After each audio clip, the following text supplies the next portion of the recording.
Assalamualaikum warahmatullahi wabarakatuh. Kali ini kita akan membahas materi mengenai tata surya. Subtopik yang pertama yang akan kita bahas yaitu mengenai sistem tata surya. Tata surya adalah susunan benda-benda langit yang terdiri atas matahari, di mana matahari merupakan pusat dari tata surya. Selanjutnya tersusun dari planet-planet, komet, meteoroid, dan asteroid yang mengelilingi matahari. Sejarah sistem tata surya diawali pada tahun 1600-an oleh seorang ahli matematika dari Jerman bernama Johannes Kepler. Dia mulai mempelajari orbit planet-planet. Dia menemukan bahwa bentuk orbit planet tidak melingkar, tetapi berbentuk oval, dan Kepler juga menemukan bahwa planet bergerak dengan kecepatan yang berbeda dalam orbitnya di sekitar matahari.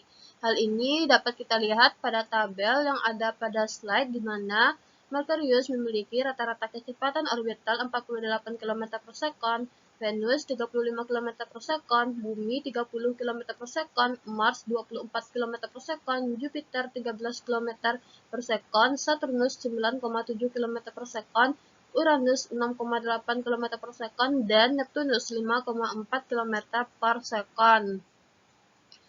Dari tabel itu menunjukkan bahwa planet yang dekat dengan matahari akan bergerak lebih cepat daripada planet yang jauh dari matahari. Dapat kita amati pada video animasi yang ada di slide di mana Merkurius itu bergerak lebih cepat dibandingkan dengan planet-planet yang lain. Bidang edar planet dalam mengelilingi matahari itu disebut bidang edar, dan bidang edar bumi dalam mengelilingi matahari disebut bidang ekliptika. Susunan tata surya terdiri atas matahari, planet dalam, planet luar, komet, meteoroid, dan asteroid. Matahari adalah bintang yang berupa bola gas panas dan bercahaya yang menjadi pusat sistem tata surya. Matahari memiliki 4 lapisan, yaitu inti matahari, fotosfer, kromosfer, dan korona. Lapisan inti matahari memiliki suhu sekitar 1,5 kali 10 pangkat 7 derajat Celcius yang cukup untuk mempertahankan fungsi termonuklir yang berfungsi sebagai sumber energi matahari. Energi dari inti akan diradiasikan ke lapisan luar matahari dan kemudian sampai ke ruang angkasa. Lapisan kedua itu fotosfer, memiliki suhu sekitar 6000 Kelvin dengan ketebalan sekitar 300 km. Melalui fotosfer, sebagian besar radiasi matahari keluar dan terdeteksi sebagai sinar matahari yang kita amati di bumi. Di dalam fotosfer terdapat bintik matahari, yaitu daerah dengan medan magnet yang kuat dan dingin, serta lebih gelap dari wilayah sekitarnya. Lapisan ketiga yaitu kromosfer, memiliki suhu sekitar 4500 Kelvin dan ketebalannya 2000 km. Kromosfer terlihat seperti gelang merah yang mengelilingi bulan pada waktu terjadi gerhana matahari total. Yang keempat itu lapisan korona, merupakan lapisan terluar matahari dengan suhu sekitar 1 juta Kelvin dan ketebalannya sekitar 700.000 km. Memiliki warna keabu-abuan yang dihasilkan dari ionisasi atom karena suhu yang sangat tinggi. Korona terlihat seperti mahkota dengan warna keabu-abuan yang mengelilingi bulan pada waktu terjadi gerhana matahari total.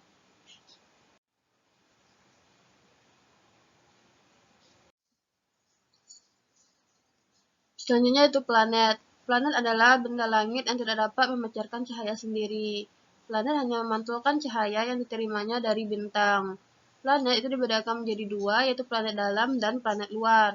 Planet dalam disebut juga dengan planet terestrial, ya, yang merupakan planet yang letaknya dekat dengan matahari, berukuran kecil, memiliki sedikit satelit atau tidak sama sekali, berbatu, terestrial, sebagian besar terdiri atas mineral tahan api seperti silikat yang membentuk gerak dan mantelnya, serta logam seperti besi dan nikel yang membentuk intinya.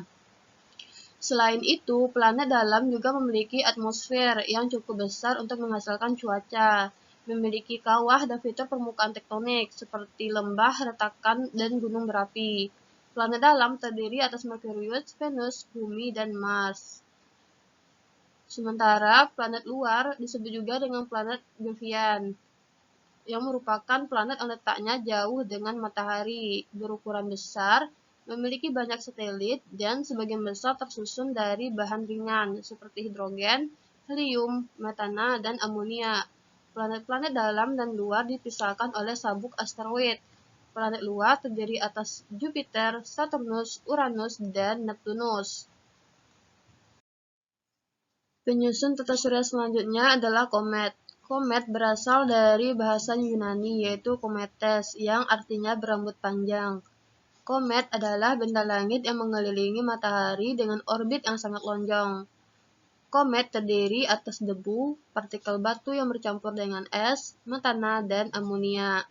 Bagian-bagian komet yaitu terdiri dari inti komet, koma, dan ekor komet. Inti komet yaitu bagian komet yang berukuran lebih kecil, padat, tersusun dari debu dan gas. Sementara koma yaitu daerah kabut di sekitar inti. Dan ekor komet yaitu bagian komet yang berukuran lebih panjang. Arah ekor komet selalu menjauhi matahari dikarenakan dorongan yang berasal dari angin dan radiasi matahari. Penyusun tata surya selanjutnya yaitu meteoroid. Meteoroid adalah potongan batu atau puing-puing logam yang mengandung unsur besi dan logam yang bergerak di luar angkasa. Meteoroid mengelilingi matahari dengan orbit tertentu dan kecepatan yang bervariasi. Meteoroid tercepat bergerak di sekitar 42 km per detik. Ketika meteoroid tertarik oleh gravitasi bumi, maka sebelum sampai di bumi, meteoroid akan bergesekan dengan atmosfer bumi.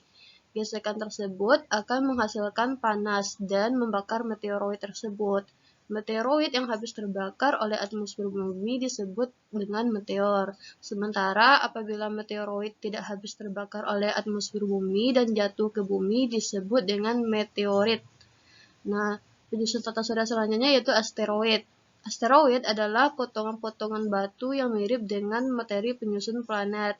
Sebagian besar asteroid terletak di daerah antara orbit Mars dan Jupiter yang disebut sabuk asteroid.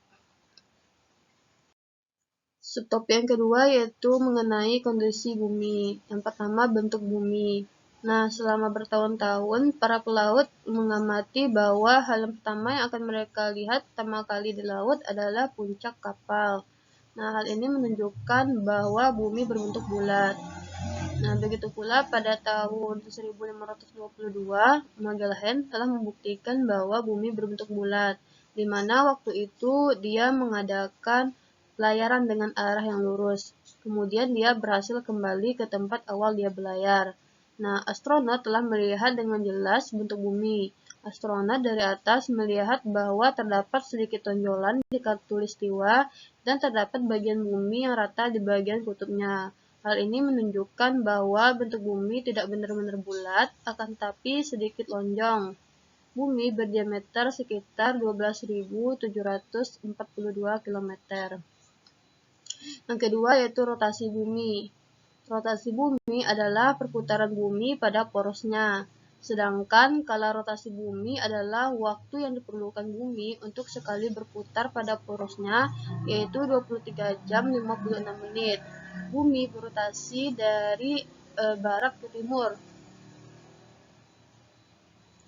Nah, aktivitas yang kita lakukan itu adalah salah satu akibat dari rotasi bumi yang terjadinya siang dan malam.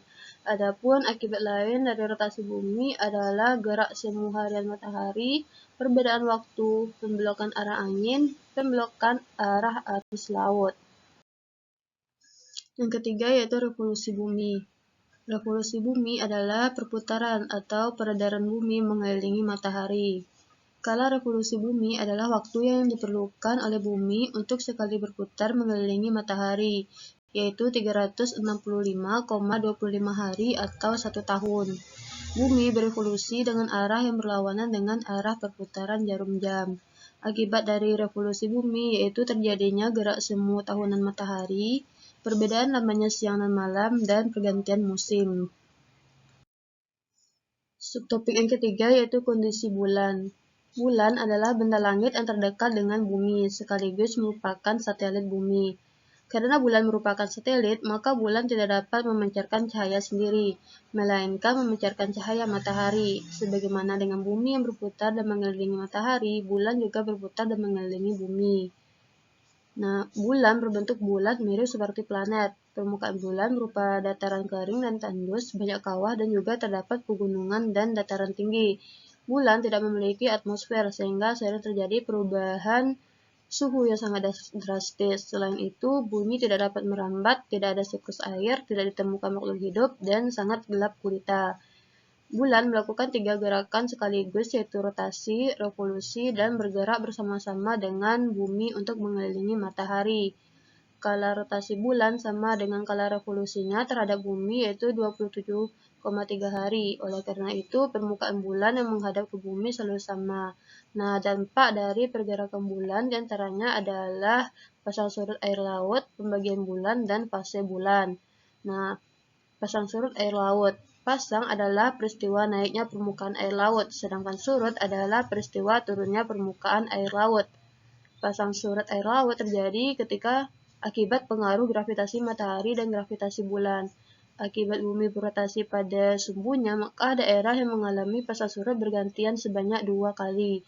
Ada 2 jenis pasang air laut, yaitu pasang purnama dan pasang perbani. Pasang purnama itu dipengaruhi oleh gravitasi bulan dan terjadi ketika bulan purnama. Pasang ini menjadi maksimum ketika terjadi gerhana matahari. Hal ini karena dipengaruhi oleh gravitasi bulan dan matahari yang mempunyai arah yang sama atau searah. Sementara pasang perbani yaitu ketika permukaan air laut turun serendah-rendahnya. Pasang ini terjadi pada saat bulan kuarter pertama dan kuarter ketiga. Pasang perbani dipengaruhi oleh gravitasi bulan dan matahari yang saling tegak lurus. Pengaruh selanjutnya itu mengenai pembagian bulan. Ada 2 pembagian bulan, yaitu bulan sideris dan bulan sinodis. Waktu yang dibutuhkan bulan untuk 1 kali berevolusi sekitar 27,3 hari, yang disebut skala revolusi sideris 1 bulan sideris. Tetapi karena bumi juga bergerak searah gerak bulan, maka menurut pengamatan di bumi, waktu yang dibutuhkan bulan untuk melakukan 1 putaran penuh menjadi lebih panjang dari skala revolusi sideris, yaitu sekitar 29,5 hari, yang disebut skala revolusi sinodis 1 bulan sinodis. Skala revolusi sinodis dapat ditentukan melalui pengamatan dari saat terjadinya bulan baru sampai bulan baru berikutnya. 1 bulan sinodis digunakan sebagai dasar penanggalan Komariah atau penanggalan Islam.